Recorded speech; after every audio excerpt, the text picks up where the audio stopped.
Is everyone ready?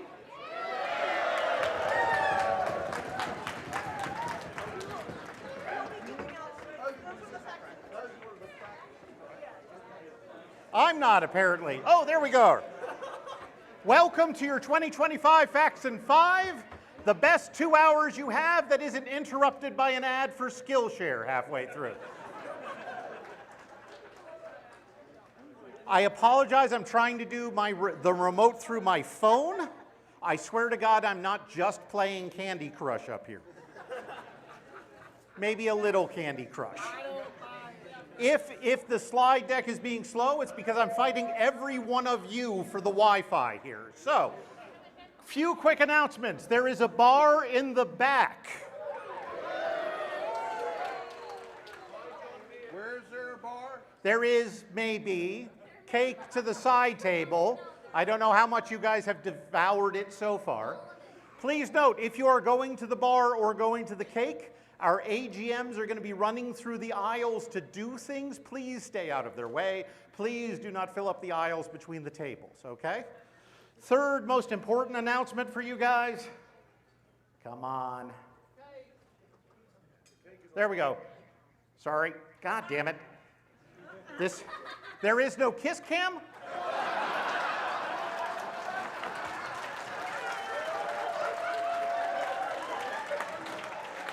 I don't care what you guys do.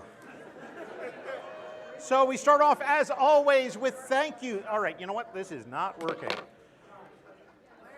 We're going to start off, as usual, with thank yous. First to our assistant GMs, Rebecca and Jamie Corrado and Kevin and Ronnie Breza.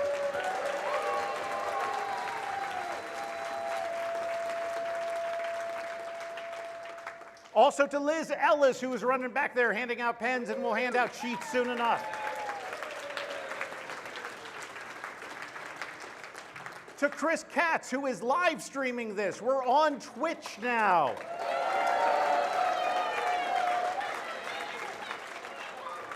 Thanks to the hotel staff who set all this up. They are not responsible for my thing not working, though.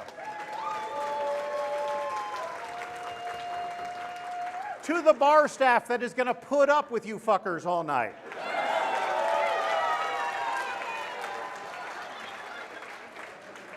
To the con staff who has put up with you fuckers all week.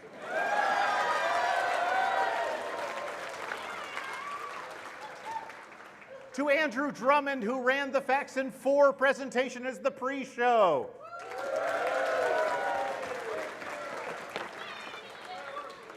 And to you, all of you, none of this would be at all possible without you guys here as part of the audience. Give yourselves a round of applause.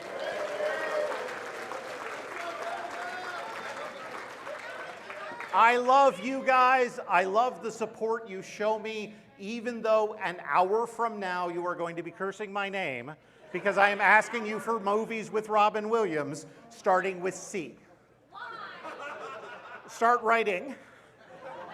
No, because I know this is going to kill you if I don't actually give you the answers. The 3 answers are Cadillac Man, Can I Do It Till I Need Glasses, and Club Paradise. Can I Do It Till I Need Glasses was a terrible sketch sex comedy, only famous for being Robin Williams' first movie, which they used a lot of in the advertisements. All right, so if you're new here, how does this work? Well, you're going to have 5 rounds. In each of those rounds, you're going to have 5 minutes to fill in 5 columns and 5 rows. There's a theme. At the beginning of every round, my lovely assistants will run through the alleys, passing out color-coded answer sheets, different color for each round. You are going to take those answer sheets and look them over. I am going to announce the categories in the title. It will be pre-printed for you at the title of the columns. Categories like, first thing you're going to do is fill in the badge number and your name. Last year, I did a 5-minute set on how terrible your handwriting was. And you guys gave me the best handwriting in response. So please keep that up for this year. After that, I am good. Oh, don't fill in the score yet.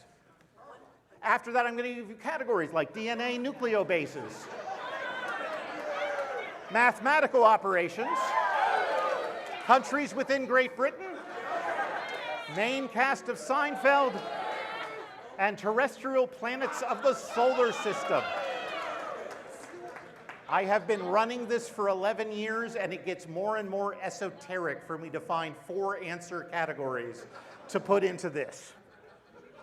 All right, after I have gone through and explained all of the categories, I'm going to give you 5 letters. You are going to use those letters to fill in the header for each row.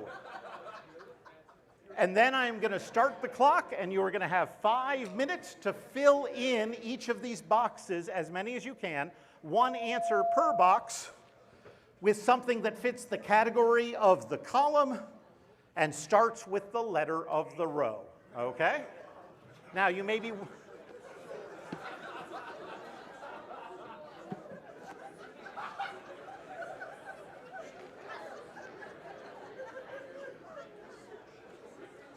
All right, now, you may be wondering, for purposes of this game, what does starts with mean?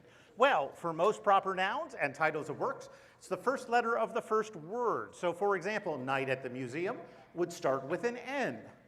However, if it starts with an article like a, an, or the, you're going to ignore that word and instead use the next word. So, the birdcage, you would ignore the, and it would start with B. Now, in cases that does not mean that you can take AI, artificial intelligence, where Robin Williams gave the voice to Dr. No, ignore the A and claim that it starts with an I. All right?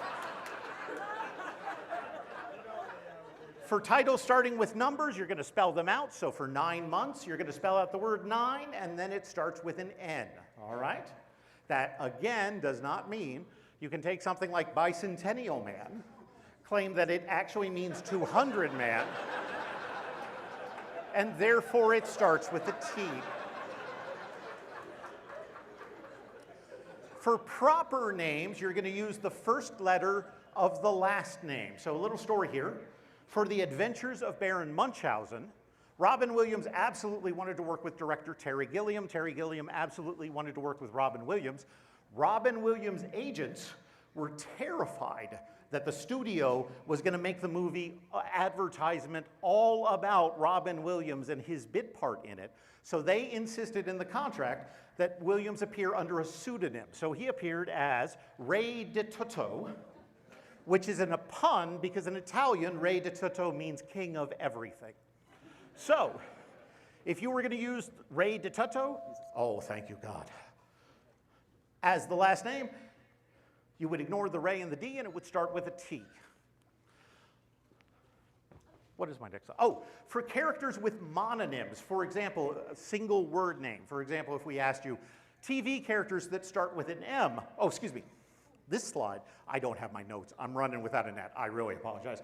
So that does mean that titles and names are different.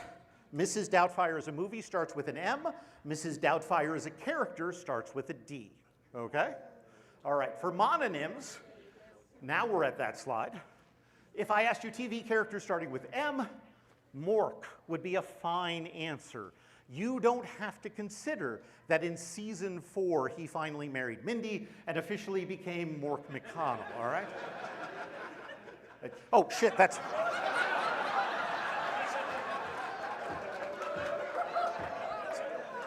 Sorry, that was the wrong McConnell. That is for a much angrier presentation I'm giving 2 weeks from now. All right. For ambiguous names, it's your choice. So for example, Shakes the Clown, which the Boston Globe called the Citizen Kane of alcoholic clown movies. Not making that quote up. Robin Williams played a character named Mine Jerry. Does that start with an M? Does that start with a J? Who knows? I will take either one, it's fine. By the way, Robin Williams also appeared under a pseudonym for this movie for somewhat of the same reasons, but kind of the opposite. You see, Robin Williams and Bobcat Goldthwait, who was the writer, director, and star of Shakes the Clown, Williams and Goldthwait had a long history. They had worked together for years. They had been in the San Francisco stand-up community for years. They loved working with each other. And even after they got famous, They continued to go back to San Francisco comedy clubs, performing under pseudonyms, the pseudonyms specifically being Jack Cheese and Marty Fromage. Williams wanted to appear in Shakes the Clown, but Goldthwait was afraid that people would think he was leveraging his friendship with Williams, and therefore didn't want Williams in, until Williams agreed to appear under the pseudonym Marty Fromage. All right, so you're gonna have your answer sheets. I'm gonna then go through the answers. You're gonna have your answer sheets. You're gonna pass them to someone else at your table to grade. As I go through the answers, you're gonna give a check for each right answer, and you're gonna give a circle for, John, I think this is actually a better answer than you've given. Or just, you know, a good answer. You're then gonna sum up all the checks and circles, and you're gonna put them in the upper right-hand corner as the total score. Our assistants will then run through the alleys to grab your finished sheets and drop off the sheets for the next round, okay? Let me go over here and get some water. Are you ready for round one categories?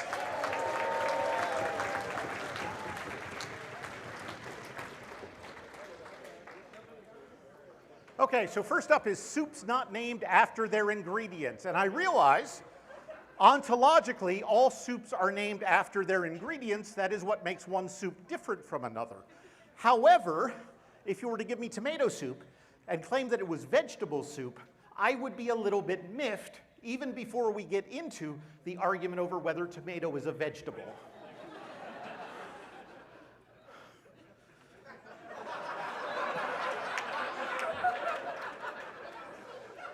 So really what we're looking for are soups that do not contain the English word for one of their ingredients in the name of the soup.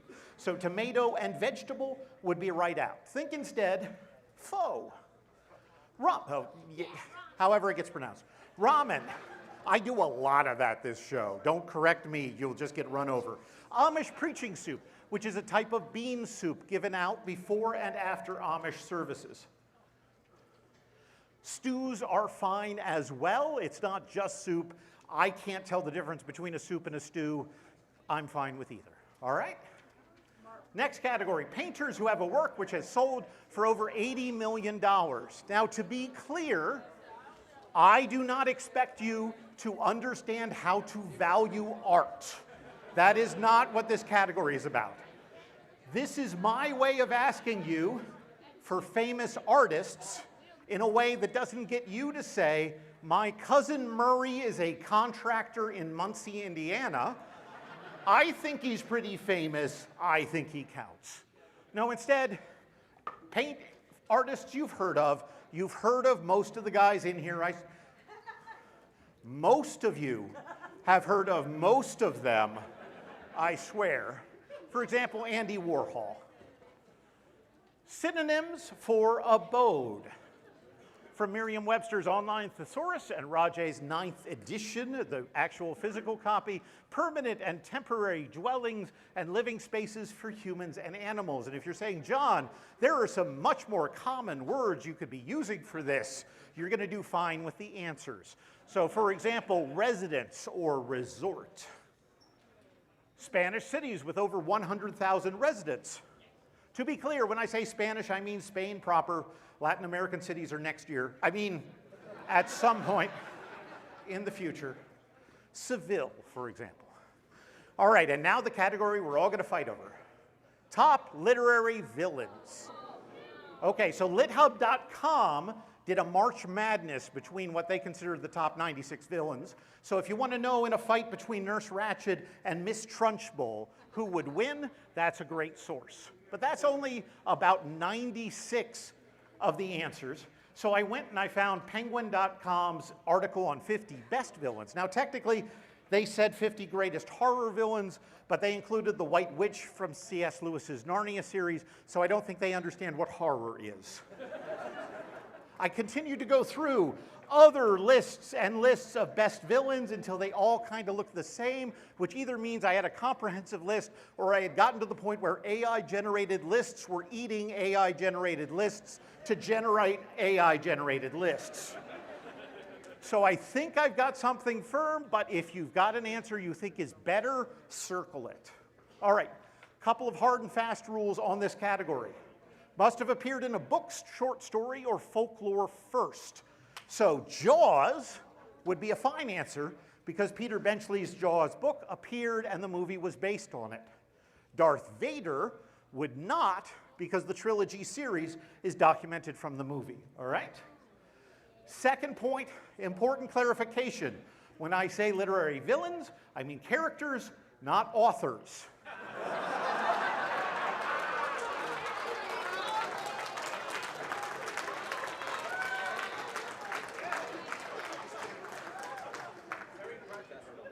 All right, this includes, just to be clear, classical stories, legends, and folklore, Shakespeare, literature that got turned into bestseller movies, lots of movie characters when they were based on books, literature that didn't, recent literature, old literature, all right?